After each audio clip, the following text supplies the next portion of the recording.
NewZ.com is reporting that China has lifted a large tariff on U.S. ethane imports as part of its measures in response to tariffs imposed by President Donald Trump. The 125% tariff was significant, as China accounts for nearly half of America's annual ethane exports. Companies such as Satellite Chemical, SP Chemicals, and Sinopec can access U.S. ethane without these costly tariffs. U.S. Treasury Secretary Scott Bessent stated that the tariffs could create substantial economic strain on China, potentially leading to millions of job losses if trade policies persist. He noted that the trade imbalance places a greater burden on China. Bessent said, "I think that over time we will see that the Chinese tariffs are unsustainable for China."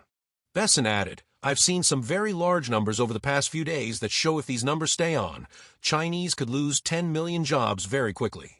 And even if there is a drop in the tariffs, that they could lose 5 million jobs." The removal of the ethane tariff has also resulted in China granting exemptions for other products like pharmaceuticals and microchips. This strategy aims to reduce the impacts of the trade war while encouraging businesses to identify critical goods needing tariff relief. Bessent said, "They sell almost 5 times more goods to us than we sell to them. So the onus will be on them to take off these tariffs. They're unsustainable for them." President Trump's tariff strategy initially involved wide-ranging tariffs against multiple countries due to perceived unfair trade practices. The original proposal included a 145% tariff on Chinese goods. However, the administration later reduced these terms for 90 days to a baseline of 10%.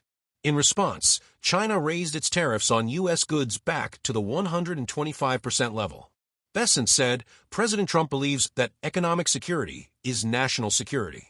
And we got a beta test for that during COVID, when I think Americans were shocked to see the vulnerability of the supply chain for such strategic things as medicines, as semiconductors, steel. So one of the most important things that we will be doing over the coming years is fortifying the supply chain." Bessent expressed optimism about potential trade agreements with India and other Asian countries, citing recent discussions between Vice President Vance and Indian Prime Minister Narendra Modi.